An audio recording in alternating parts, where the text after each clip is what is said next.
awet, mudah untuk dipindah tempatkan di berbagai model dapur usaha, multifungsi untuk proses penggorengan aneka macam produk makanan, kapasitas tangki hingga 25 liter, lebih banyak memuat makanan dalam sekali proses menggoreng, burner yang berkualitas dan efisien dalam konsumsi gas, membuat penggorengan lebih cepat panas, dan makanan jadi lebih cepat matang, dilengkapi dengan oil drain dan 2 keranjang untuk membantu penggorengan, high quality material, lebih berkualitas dibanding tipe sejenis, mudah digunakan, mudah juga untuk dibersihkan.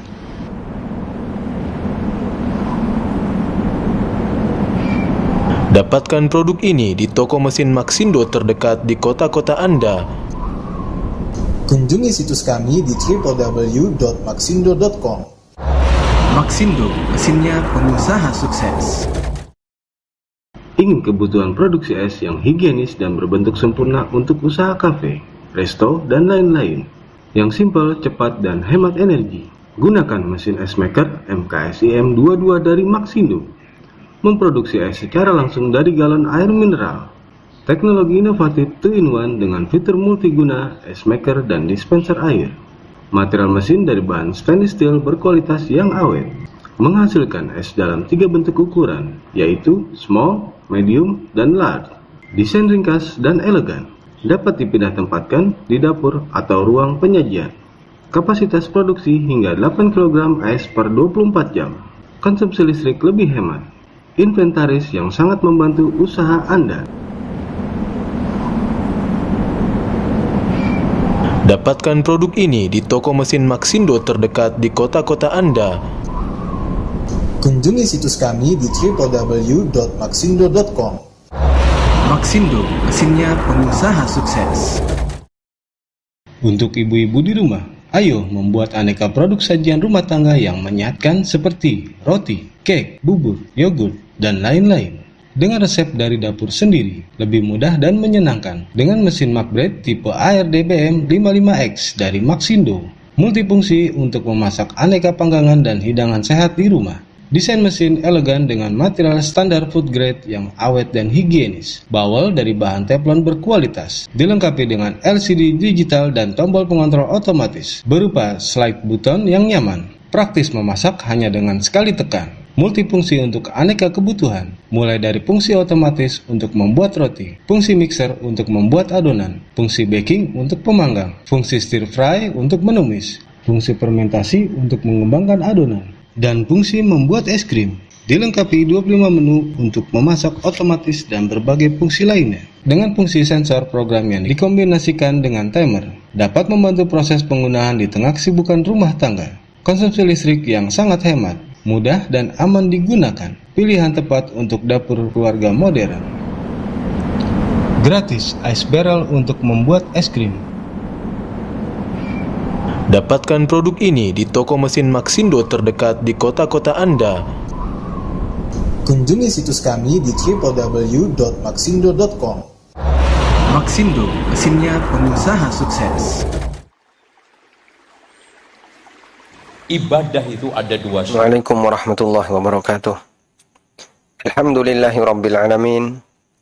Wassalatu wassalamu ala ashrafil mursalin. Nabiyyina wa maulana Muhammadin wa ala alihi wa sahbihi ajma'in. Wa ashhadu an la ilaha illallah wahdahu la syarikalah. Wa ashhadu anna Muhammadan abduhu wa rasuluh. Sallallahu alaihi wa ala alihi wa sahbihi wa sallama tasliman katsira. Thumma amma ba'd. Alhamdulillah, kembali kita melanjutkan kajian rutin kita membahas buku Umdatul Ahkam yang diselenggarakan oleh Takmir Masjid Al-Marhamah Candi Gebang. Dan insyaallah di kesempatan kali ini kita akan membaca tentang hukum puasa wisol. Hadis yang akan kita baca adalah hadis dari Abdullah bin Umar radhiyallahu anhuma. Beliau mengatakan, Naha Rasulullah sallallahu alaihi wasallam 'anil wisal. Qalu innaka tuwasil. Qala inni lastu mithlakum. Inni ut'amu wa usqa. Wa rawahu Abu Hurairah wa Aisyah wa Anas bin Malik. Wa li Muslim an Abi Sa'id al-Khudri radhiyallahu anhu.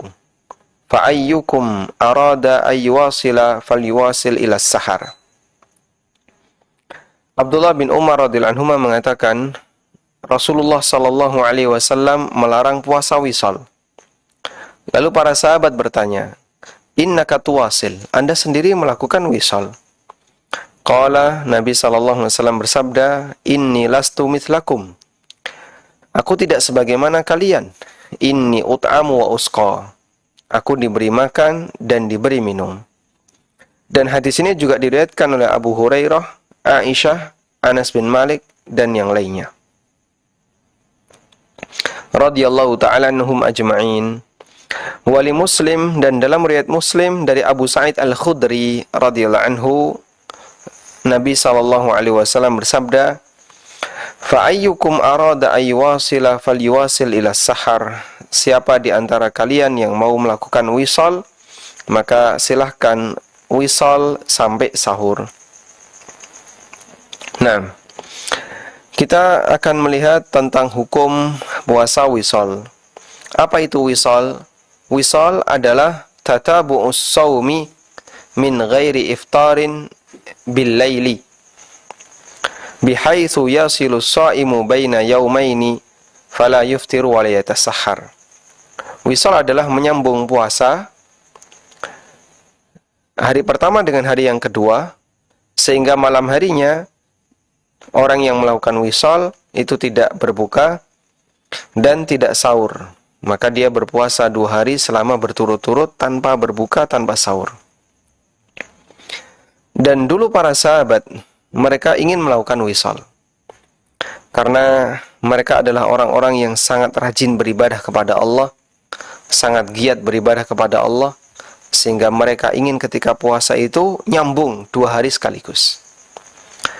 Namun mereka dilarang oleh Nabi SAW untuk melakukan wisal. Dan mereka pun bertanya, "Innaka tuwasil, Anda sendiri melakukan wisal?" Qala, kemudian Nabi SAW memberikan jawaban, "Inni lastu mithlakum, aku tidak sebagaimana kalian. Inni ut'amu wa usqa, aku diberi makan dan diberi minum." Dalam riwayat Muslim dari Abu Sa'id Al-Khudri radhiyallahu anhu, Nabi SAW mengatakan, "Siapa di antara kalian yang ingin melakukan wisal, falyuwasil ila sahar, maka silahkan dilakukan, tapi batas maksimalnya hanya sampai sahur." Artinya, hari ini misalnya puasa, kemudian maghrib dia tidak berbuka, tidak makan, tidak minum, kemudian masuk waktu tengah malam, sampai terus masuk waktu tengah malam, sampai waktu sahur, dia harus minimal minum. Sehingga puasanya harus dibatalkan di malam itu, maksimal adalah sampai waktu sahur. Tayyib. Jamaah yang dimuliakan Allah Subhanahu wa taala. Sekarang kita akan lihat keistimewaan yang diberikan oleh Allah Subhanahu wa taala kepada Nabi sallallahu alaihi wasallam, di mana Rasulullah sallallahu alaihi wasallam mengatakan, "Inni ut'amu wa usqa, aku diberi makan dan diberi minum." Dalam hadis dari Abu Hurairah radhiyallahu anhu, Nabi sallallahu alaihi wasallam bersabda, "Inni abitu yut'imuni rabbi wa yusqini." Di malam hari aku diberi makan oleh Allah dan diberi minum oleh Allah. Kemudian ulama berbeda pendapat. Apa makna Nabi sallallahu alaihi wasallam diberi makan dan diberi minum oleh Allah Subhanahu wa taala? Ada 2 pendapat di sana. Makna yang pertama adalah annahu ala haqiqatihi. Nabi sallallahu alaihi wasallam diberi makan dan diberi minum secara hakiki. Artinya beliau menelan makanan dan beliau menelan minuman sebagaimana orang biasa makan dan minum.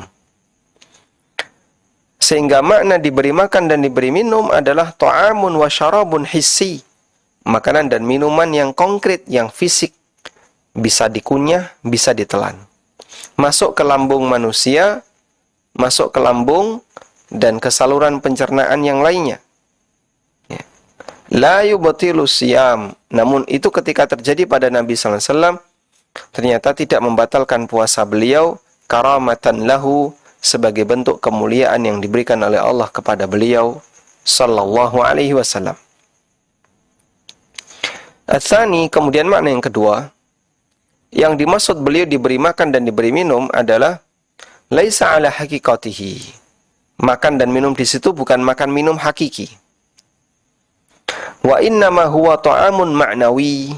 Namun itu adalah makanan yang sifatnya abstrak, yaitu nutrisi yang diberikan oleh Allah Subhanahu wa taala kepada beliau, di mana beliau punya ketahanan, ya. Beliau bisa bertahan tidak makan dan tidak minum selama 2 hari. Berupa kekuatan, sehingga beliau tidak perlu makan dan minum selama 2 hari. Dan itu disebabkan bima fi qalbihi min dzikrillahi ta'ala wal unsi bimunajatihi. Disebabkan karena beliau selalu ingat Allah Ta'ala, berzikir, hatinya dipenuhi dengan zikir, dan merasa senang ketika bermunajat dengan Allah. Fala yata'atsaru bil wisal, sehingga kalaupun beliau nyambung 2 hari puasa berturut-turut, tanpa makan, tanpa berbuka, tanpa sahur di malam harinya, itu sama sekali tidak memberikan pengaruh bagi beliau. Baik. Wa hadza qaulul jumhur, dan ini merupakan pendapat jumhur ulama, bahwa Nabi SAW diberi makan dan diberi minum oleh Allah Ta'ala, sehingga bisa menyambung puasa 2 hari berturut-turut tanpa berbuka, tanpa sahur. Di malam harinya sepeser pun beliau tidak menyentuh makanan dan minuman, karena beliau SAW diberi oleh Allah kekuatan, yang kekuatan itu menyebabkan beliau SAW tidak perlu untuk makan dan minum, tidak butuh makan dan minum selama 2 hari. Dan sebabnya adalah karena beliau SAW sangat dekat dengan Allah, rajin beribadah kepada Allah, banyak berzikir kepada Allah. Dengan itu beliau tidak butuh makan dan minum. Dan ini merupakan pendapat jumhur ulama. Kemudian jumhur menilai pendapat yang pertama adalah pendapat yang lemah. Karena jika Nabi SAW diberi makanan dan minuman secara hakiki, berarti sebenarnya beliau tidak sedang melakukan wisal. Karena beliau mengkonsumsi sesuatu, ya, beliau memakan sesuatu. Dan dengan demikian, berarti makanan itu bukan makanan fisik, tapi makanan abstrak, makanan non-fisik. Dan pendapat yang kedua, yang tadi kita baca, bahwasanya Nabi SAW diberi makan dan minum yang sifatnya abstrak, adalah pendapat yang lebih mendekati, dan pendapat ini dinilai lebih kuat oleh Asy-Syaukani, Ibnul Qayyim, demikian pula Syekhul Islam Ibnu Taimiyah, dan pendapat yang dipilih oleh Syekh bin Baz, Ibnu Utsaimin, Ibnu Sa'di, dan yang lainnya. Karena jika makan dan minuman yang diberikan oleh Allah kepada Nabi SAW itu bentuknya fisik, berarti beliau tidak sedang berpuasa. Namun yang benar makan dan minuman di situ adalah bentuknya non-fisik. Baik. Lalu kenapa Nabi SAW bisa seperti itu? Jamaah dimulakan Allah, barangkali Bapak Ibu sudah pernah mendengar hadis tentang 3 tahun sanawatun syidad, 3 tahun paceklik sebelum munculnya Dajjal. Ya, ada 3 tahun musim paceklik sebelum munculnya Dajjal. Di tahun yang pertama, Allah Subhanahu wa ta'ala menahan sepertiga hujan dan sepertiga bahan makanan untuk tumbuh. Sehingga orang misalnya nanam padi, maka yang berhasil panen hanya 2/3 dari petak sawah yang dia panen, yang dia tanami padi, sepertiganya mati atau rusak. Di tahun yang berikutnya, tahun yang kedua, Allah menahan 2/3 hujan dan 2/3 tanaman. Di tahun yang ketiga, Allah menahan seluruh hujan, sehingga nggak netes air hujan dalam waktu 1 tahun. Setetes pun nggak ada. Dan Allah juga menahan seluruh bahan makanan, sehingga orang mau nandur apapun pasti mati atau tidak akan menghasilkan. Dan itu terjadi 3 tahun sebelum munculnya Dajjal. Ini menunjukkan bahwasanya situasi ketika itu adalah situasi yang berat bagi manusia, sehingga mereka mengalami kelaparan, mereka mengalami kehausan. Akhirnya para sahabat bertanya kepada Nabi SAW, "Wa may ya'ishu bihim?" Lalu apa modal hidup mereka ya Rasulullah? Apa yang bisa membuat mereka bertahan hidup? Muslim ketika itu, mereka untuk bisa bertahan hidup gimana caranya? Nabi SAW mengatakan, at-tasbih, wat-tahmid, wat-tahlil, wat-takbir, yajri dhalika majra ta'am. Zikir-zikir yang dibaca oleh manusia berupa kalimat thayyibah, tasbih, tahmid, takbir, tahlil, maupun zikir yang lainnya, yajri dhalika majra ta'am, itu merupakan pengganti nutrisi bagi manusia. Masya Allah. Sehingga jamaah, salah satu di antara penyebab orang bisa mendapatkan kekuatan fisiknya adalah dengan memperbanyak ibadah kepada Allah, berzikir kepada Allah Subhanahu wa taala. Karena zikir dijadikan oleh Allah Subhanahu wa taala sebagai nutrisi bagi badan. Karena itulah Nabi sallallahu alaihi wasallam ketika beliau sallallahu alaihi wasallam sangat rajin berzikir dekat dengan Allah Subhanahu wa taala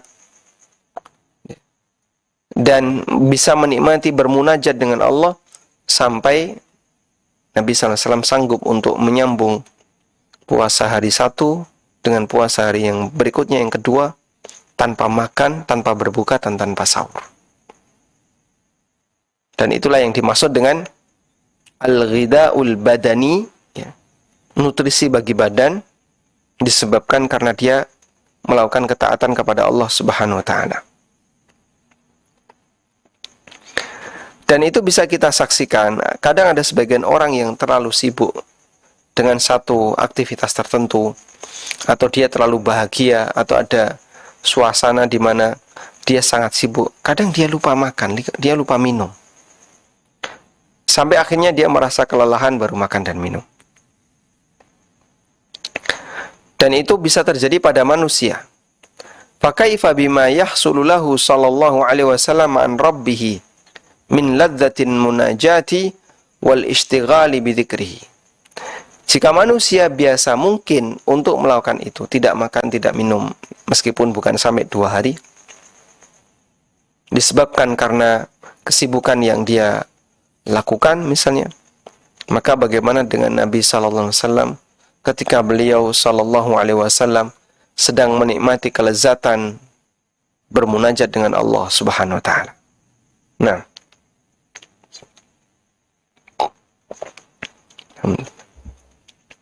sehingga di sini ada keistimewaan yang diberikan oleh Allah Subhanahu wa taala untuk sang Nabi sallallahu alaihi wasallam, di mana beliau diberi oleh Allah kekuatan makanan, sehingga beliau bisa berpuasa 2 hari berturut-turut. Wallahu a'lam. Selanjutnya kita akan baca tentang masalah hukum wisal. Dalam hadis ini terdapat dalil larangan untuk melakukan wisal ketika berpuasa. Dan sebabnya adalah karena di situ ada dharar, membahayakan bagi orang yang melakukan wisal. Selanjutnya yang jadi pertanyaan adalah apakah larangan di sini bersifat haram ataukah makruh? Fi khilafun, ada perbedaan pendapat di kalangan ulama. Wal azhar wallahu alam, pendapat yang lebih kuat wallahu alam adalah at-tafsil, dirinci. Jika wisal itu menyebabkan orang menjadi sakit atau membahayakan seseorang yang melakukannya, maka larangan di sini bersifat haram. Karena Allah Ta'ala berfirman, وَلَا تَقْتُلُوا أَنفُسَكُمْ, janganlah kalian membunuh diri kalian. Ya. Sehingga termasuk di antara bentuk membunuh diri sendiri adalah melakukan perbuatan ibadah yang sampai bisa mengancam nyawa atau mengancam kesehatan. Kemudian yang kedua, bagi orang yang tidak mendapatkan pengaruh besar ketika melakukan wisal, di mana dia tidak terganggu, ya, ataupun kalau misalnya dia merasa lapar, dia berusaha untuk sabar. Fal wisalu fi haqqi hadza makruh. Maka wisal untuk orang seperti ini statusnya makruh. Dan itu berlaku bagi orang yang tidak mendapatkan madarat ketika melakukan wisal. Berdasarkan larangan dari Nabi sallallahu alaihi wasallam untuk wisal. Nah, disebutkan dalam riwayat yang lain dari Aisyah radhiyallahu anha, nahahum an-nabiyyu sallallahu alaihi wasallam anil wisali rahmatan lahum. Nabi sallallahu alaihi wasallam melarang para sahabat melakukan wisal rahmatan lahum, sebagai bentuk kasih sayang bagi mereka. Jadi terlalu berlebihan tidak boleh. Rasulullah SAW melarang karena beliau sayang kepada umatnya. Baik. Dan bagi yang mau melakukan wisal, maka maksimal yang boleh dilakukan adalah sampai sahur. Sehingga misalnya siang tadi puasa sampai maghrib nggak berbuka, nggak makan nggak minum terus. Nah, titik akhirnya adalah sampai sahur. Berdasarkan hadis yang tadi kita baca dari Abu Sa'id Al-Khudri. Meskipun tidak melakukan wisal itu lebih utama, wa tarkuhu aula lima jaa minal adillati fi ta'jilil iftar. Tidak melakukan wisal itu lebih utama karena terdapat dalil yang menganjurkan untuk menyegerakan berbuka. Sementara tidak dijumpai dalil yang sahih tentang keutamaan wisal. Lakin in wasala ila sahar fa innahu la yatarattabu ala wisalihi syai'un mimma yatarattabu ala ghairihi. Namun jika ada orang yang melakukan wisal ketika sahur, maka hukumnya diperbolehkan karena tidak memberikan madarat yang besar. Li'annahu lam yattasil wisaluhu bil yaumi tsani. Dan ketika dipecah dengan sahur, ya, sahur makan, maka berarti tidak nyambung antara hari pertama dengan hari yang kedua. Ya. Wallahu a'lam. Kemudian dalam hadis ini terdapat salah satu kekhususan bagi Nabi sallallahu alaihi wasallam, di mana beliau boleh wisal sementara umatnya tidak boleh wisal. Nabi sallallahu alaihi wasallam boleh wisal dan umatnya tidak boleh wisal. Jamaah yang dimuliakan Allah, hukum asalnya semua syariat yang berlaku untuk Nabi juga berlaku untuk umatnya. Itu hukum asal. Hukum asal bahwa semua syariat yang berlaku untuk Nabi sallallahu alaihi wasallam juga berlaku untuk umatnya. Kecuali jika ada dalil yang menunjukkan bahasanya itu khusus untuk Nabi sallallahu alaihi wasallam. Misalnya apa? Nikah lebih dari 4. Ya. Sehingga boleh bagi Rasulullah SAW untuk memiliki istri lebih dari 4. Kemudian Nabi SAW juga punya keistimewaan, di mana beliau diizinkan untuk wisal, sementara umatnya dilarang untuk melakukan puasa wisal. Dan beberapa keistimewaan yang lainnya, yang itu dibahas dalam kitab Khasya'isun Nabi sallallahu alaihi wasallam. Keistimewaan Nabi sallallahu alaihi wasallam. Nah, kemudian di sini menunjukkan tentang hikmah syariat yang Allah turunkan. Ya.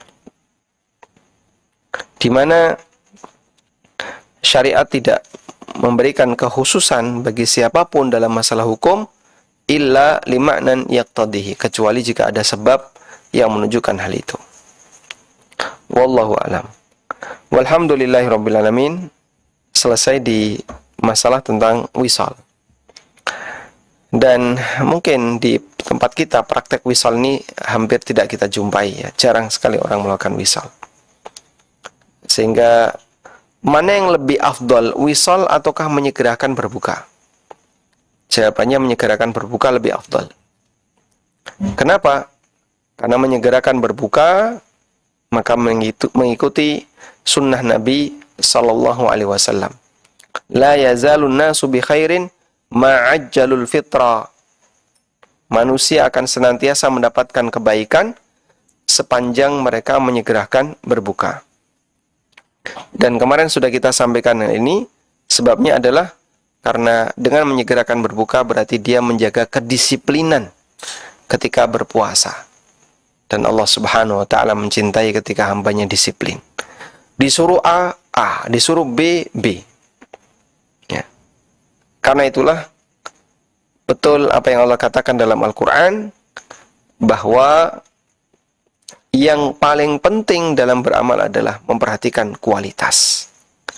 Dan kualitas amal itu bergantung kepada kesesuaian terhadap perintah yang Allah Subhanahu wa ta'ala sebutkan. Makanya banyak tapi kurang berkualitas. Ya jelas kita tidak setuju dengan yang seperti ini. Yang lebih penting adalah kerjakan yang berkualitas meskipun sedikit. Baik. Sehingga semakin sempurna kualitas amal seseorang, maka peluang untuk bisa mendapatkan pahala yang lebih besar akan semakin besar.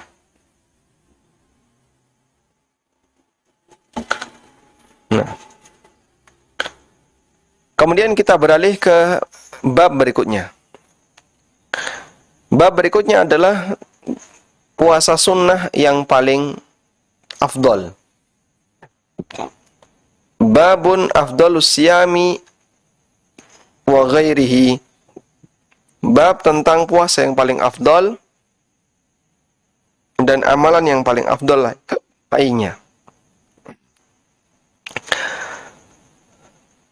Puasa yang paling afdol. Di sini akan kita baca hadis dari Abdullah bin Amr ibn al-As radhiyallahu anhuma. Dari sahabat Abdullah bin Amr ibn al-As radhiyallahu anhuma, beliau bercerita, "Ukhbira Rasulullah sallallahu alaihi wasallam anni aqul." Nabi sallallahu alaihi wasallam diberitahu bahwa aku pernah mengatakan, "Wallahi la asumanna an-nahara wa la aqumanna al-laila." Demi Allah, tiap hari saya akan berpuasa dan sepanjang malam saya akan tahajud. Ma'ishtu, sepanjang hidupku. Ini perkataan sahabat Abdullah bin Amr. Masya Allah. Sekali lagi, ini salah satu di antara bukti betapa sahabat adalah orang yang sangat rajin beribadah. Sehingga kita sebenarnya dalam masalah ibadah, ikuti saja pendahulunya. Ikuti sahabat. Dan mereka itu orang yang sangat rajin beribadah. Maka tidak perlu ditambah-tambahi, tidak perlu berkreasi. Ya. Ikuti saja apa yang diajarkan oleh sahabat. Nah, sahabat radhiyallahu anhum, ketika mereka melakukan ibadah, mereka melakukan yang wajib, sesuai yang diwajibkan oleh Allah. Kemudian mereka tambahi dengan yang sunnah. Dan betapa giatnya mereka melakukan ibadah yang sunnah. Kata Abdullah bin Amr di sini, Nabi SAW mendapatkan info bahwa saya pernah mengucapkan kalimat tadi. Demi Allah akan berpuasa setiap hari dan akan tahajud setiap malam, sepanjang hidup. Siapa yang memberitahu Nabi SAW? Kalau di referensi yang ada di tempat saya, Syarah Umdatul Ahkam, yang memberitahu Nabi SAW adalah ayahnya Abdullah bin Amr, yaitu Amr ibn al-As. Ayahnya sendiri yang memberitahu, kemudian Abdullah bin Amr ibn al-As ingin menjelaskan tentang alasannya. Baik. Rasulullah SAW mengatakan, fa innaka la tastati'u dzalik. Kamu tidak akan mampu melakukan itu. Wasum wa aftir, silahkan berpuasa dan juga berbuka. Wakum wa nam, silahkan tahajud dan kamu juga harus tidur. Wasum minasyahri thalathata ayyam, dan cukup puasa 3 hari setiap bulan. Cukup puasa 3 hari tiap bulan. Fa innal hasanata bi asyri amsalha. Karena setiap amal taat akan mendapatkan pahala 10 kali. Wa dzalika mithlu siyamid dahr, sehingga orang ketika berpuasa 3 hari tiap bulan itu seperti puasa setahun. 3 hari, bulan ini 3 hari, dinilai sebagaimana 30. Berarti penuh 1 bulan. Bulan besok 3 hari, dinilai sebagaimana puasa 30, penuh 1 bulan. Dan begitu seterusnya sampai setahun. Qultu, kemudian kata Abdullah bin Amr, fa inni utiku afdala min dzalika, saya mampu untuk lebih dari itu. Ya. Qala, kemudian Nabi sallallahu alaihi wasallam sarankan, fasum yauman wa aftir yauman. Kalau begitu, silahkan berpuasa sehari dan tidak puasa 2 hari. Sehingga nanti 3 hari puasa, tidak puasa. Nanti puasa lagi, terus 2 hari tidak puasa. Tapi Abdullah bin Amr tetap meminta. Faqala qultu inni utiku afdala min dzalik. Saya mampu untuk melakukan yang lebih baik daripada itu. Qala, kemudian Nabi sallallahu alaihi wasallam bersabda, fasum yauman wa aftir yauman. Kalau begitu, silahkan puasa sehari, tidak puasa sehari.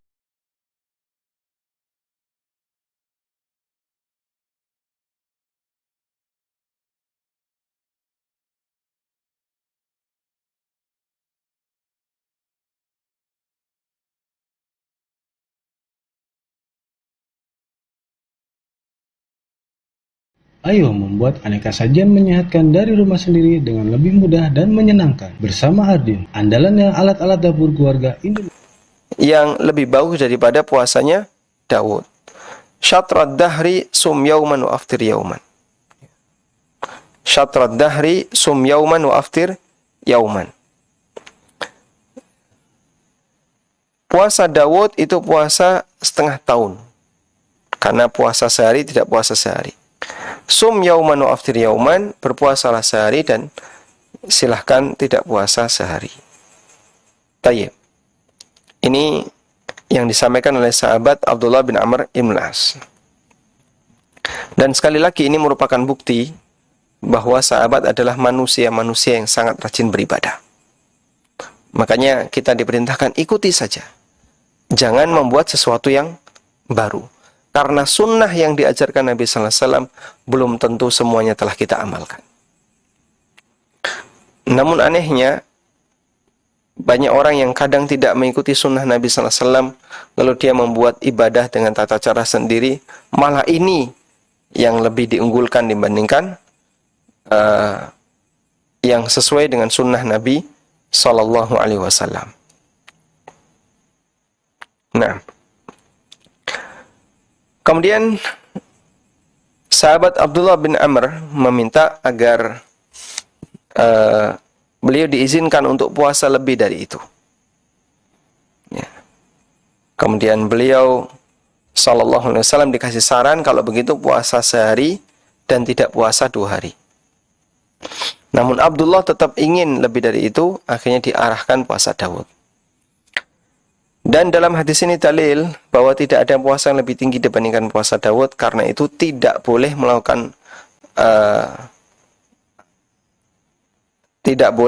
melakukan puasa sunnah melebihi dari puasa Daud.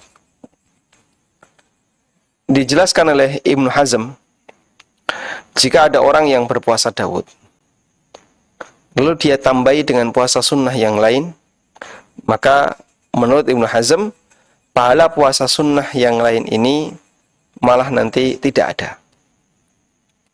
Kenapa? Karena dia sudah melakukan yang tertinggi, yaitu puasa Daud.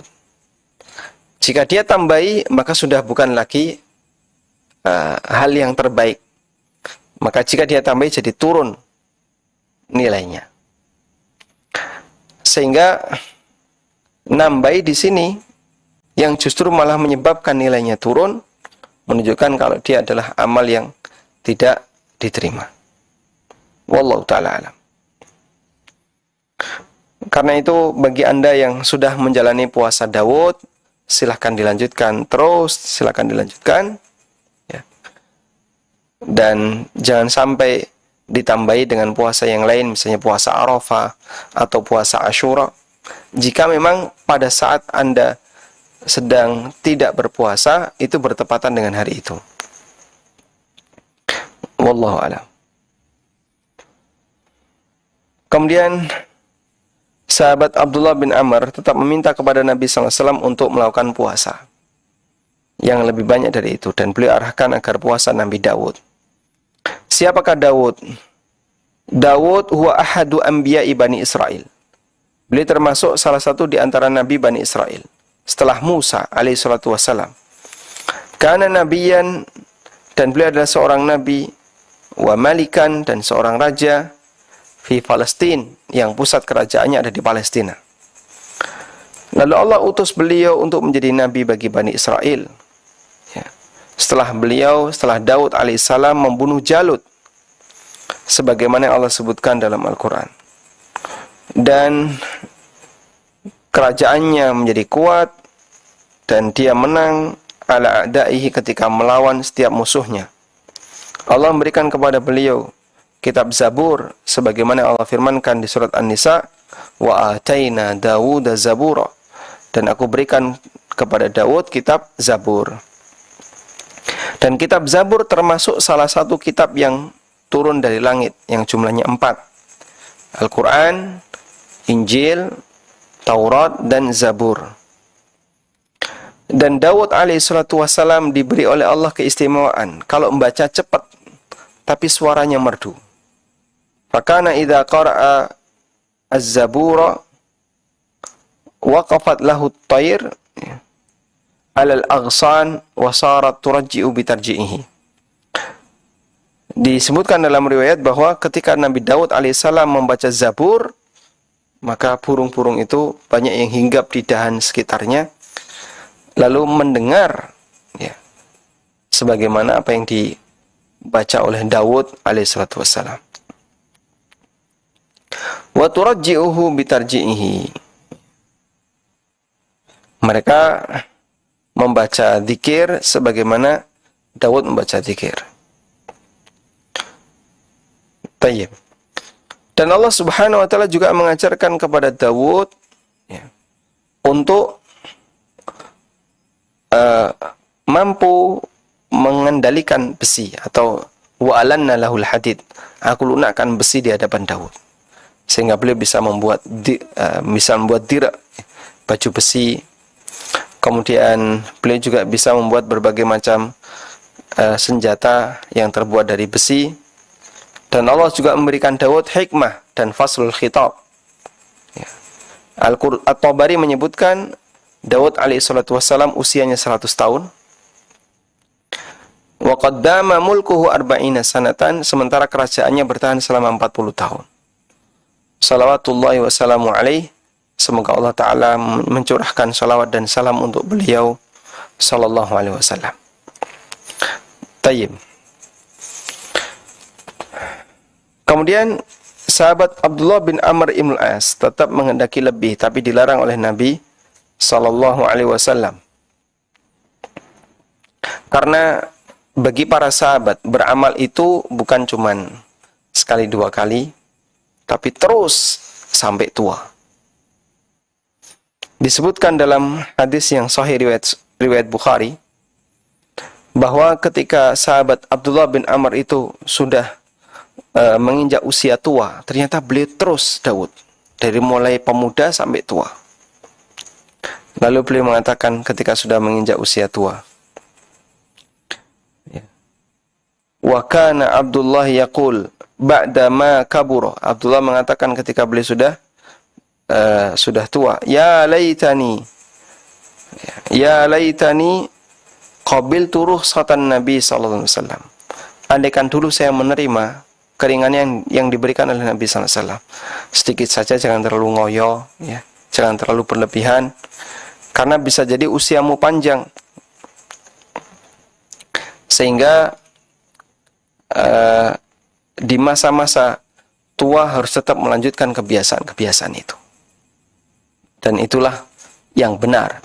Ketika Anda punya kebiasaan ibadah tertentu, maka jangan cuma ketika masih sehat saja, Termasuk ketika sudah sepuh, sudah tua, ya harus menyediakan waktu untuk baik menghafal Quran maupun hadis Nabi sallallahu alaihi wasallam ataupun belajar buku-buku para ulama. Wallahu a'lam.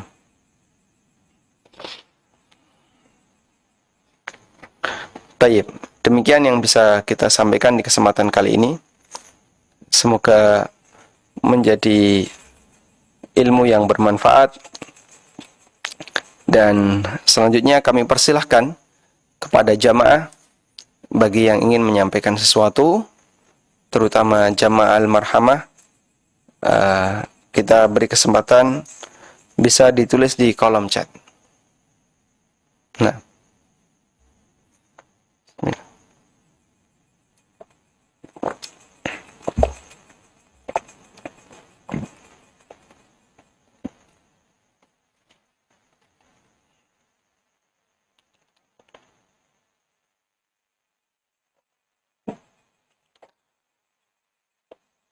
ada satu pertanyaan. Assalamualaikum. Waalaikumsalam. Saya puasa Ramadan belum pernah finish. Dari awal balik saya belum pernah lulus sampai saat ini usia 27 tahun. Saya nggak tahu jumlah utang puasa saya berapa. Yang harus saya lakukan bagaimana? Nah. Assalamualaikum. Waalaikumsalam. Tanya. Ketika terjadi situasi seperti ini, ada orang yang yakin dia punya utang puasa, namun dia nggak yakin dengan jumlahnya. Ini dua hal yang berbeda. Dia yakin kalau dia punya utang puasa, tapi dia lupa dengan jumlahnya. Maka utang puasanya harus tetap dia gantikan. Sedangkan mengenai jumlahnya, dia bisa lakukan prediksi. Misalnya, ya antara kalau ndak 20 hari ya 30 hari, antara 20 atau 30 hari. Dan itu berdasarkan prediksi Anda. Misalnya Anda ngitung, ya, Anda ngitung dari mulai usia balik. Dulu balik usia berapa? Ya lupa juga. Wah, Masya Allah. Sudah anggap saja usia 15. Usia 15 berarti sampai 27, kurang lebih 12 tahun. 12 tahun asumsi bahwa Ramadan selama 12 tahun itu semuanya 30 misalnya. 30 hari. Lalu Anda ingin menghitung kira-kira utangnya berapa, maka diprediksi. Saya meninggalkan puasa atau punya utang puasa itu selama sekian kali Ramadan. Selanjutnya di total per satu Ramadan kadang 5 hari, kadang sekian hari. Di total, setelah ketemu totalnya, nah ketemu angka perkiraan antara kalau tidak 10, 15 hari, antara 15 atau 20 hari, antara sekian hari. Pilih yang banyak. Nah, kenapa pilih yang banyak? Tujuannya adalah abra'u lidhimmah, dalam rangka untuk semakin menggugurkan kewajiban, sehingga Anda yakin nggak ada lagi utang yang tersisa. Wallahu a'lam. Cukup? Baik. Demikian, semoga menjadi kajian yang bermanfaat. Mohon maaf jika ada kekurangan.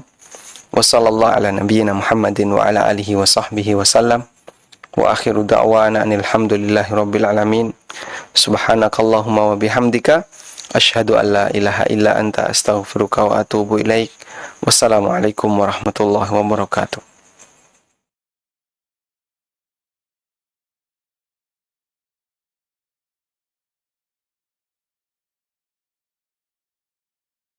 Islamic Grand Village menghadirkan konsep hunian Islami terpadu, menyajikan aset properti perumahan berbasis syariah, pembayaran terlepas dari lonjakan floating suku bunga bank dan bebas ITA. Insya Allah akan berada di kawasan terpadu, Masjid Jami, sarana pendidikan, komersial area, dan saat ini